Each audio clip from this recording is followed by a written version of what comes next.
আগামীকাল শুক্রবার 10 July 2026 Tripura Santiniketan medical college ও হাসপাতালের ওপিডিতে থাকবেন জেনারেল মেডিসিনে ডক্টর মৌমনা দাস, ডক্টর সাগর সাহা, ডক্টর রবিন পাল এবং ডক্টর অনিন্দিতা নাথ। শিশু বিভাগে থাকছেন অধ্যাপক doctor Tapas Ghosh, doctor Amitabh Chakraborty, doctor Olivia Dasgupta, doctor Nilanjan Majumdar এবং ডক্টর স্বপ্না সিনহা। প্রসূতি ও স্ত্রী বিভাগে থাকবেন ডক্টর মেজর মাহবুর রহমান।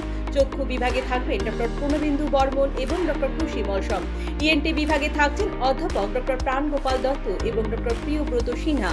মানসিক রোগ বিভাগে থাকছেন অধ্যাপক ডক্টর সজল কুমার গুপ্ত। অ্যান্টি র্যাবিস বিভাগে থাকবেন ডক্টর মঞ্জুরি সূত্রধর। জেনারেল সার্জারি বিভাগে থাকছেন ডক্টর দেবদীপ দেবনাথ এবং ডক্টর নিমানি দে। ডেন্টাল বিভাগে রয়েছেন ডক্টর দীপরাজ দালাল এবং ডক্টর জয়শ্রী মজুমদার। অর্থোপেডিক বিভাগে থাকছেন ডক্টর নবারুণ দেবনাথ এবং ডক্টর আকাশ দেব দে। ফিজিওথেরাপিতে থাকবেন অরিন্দম বিশ্বাস এবং স্লিমা সাহা। শান্তিনিকেতন মেডিকেল কলেজ ও হাসপাতালে ওপিডির পাশাপাশি আইপিডি বিভাগও চালু রয়েছে। আইপিডি বিভাগে আয়ুষ্মান ভারত পরিষেবার সুযোগও উপলব্ধ রয়েছে। জেনারেল মেডিসিন, জেনারেল সার্জারি ও চোখের চিকিৎসা এই তিনটি বিভাগে আয়ুষ্মান কার্ডের স্বাস্থ্য পরিষেবা দেওয়া হচ্ছে। ত্রিপুরা শান্তিনিকেতন মেডিকেল কলেজ ও হাসপাতালের মেডিসিন এবং ইএনটি বিভাগে রয়েছে টেলিমেডিসিনের সুবিধাও। ইএনটি বিভাগে টেলিমেডিসিনের পরিষেবা দেবেন অধ্যাপক ডক্টর প্রাণ গোপাল দত্ত এবং মেডিসিন বিভাগে টেলিমেডিসিন পরিষেবা দেবেন ডক্টর সাগর সাহা ও ডক্টর মৌমনা দাস।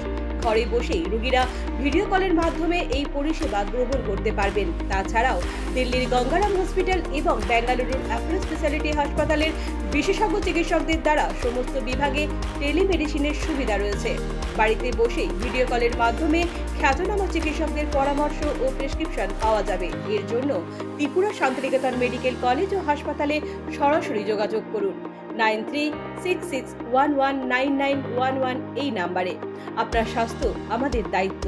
বিশেষজ্ঞ চিকিৎসক, অত্যাধুনিক যন্ত্রপাতি ও উন্নত পরিষেবা মাত্র 10 টাকার বিনিময়ে আপনারা সপ্তাহের সোমবার থেকে শনিবার প্রতিদিন সকাল 9টা থেকে বিকেল 5টা পর্যন্ত এই ওপিডি বিভাগে বিশেষজ্ঞ চিকিৎসকদের কাছ থেকে উন্নত চিকিৎসা পরিষেবা আপনারাও নিতে পারবেন।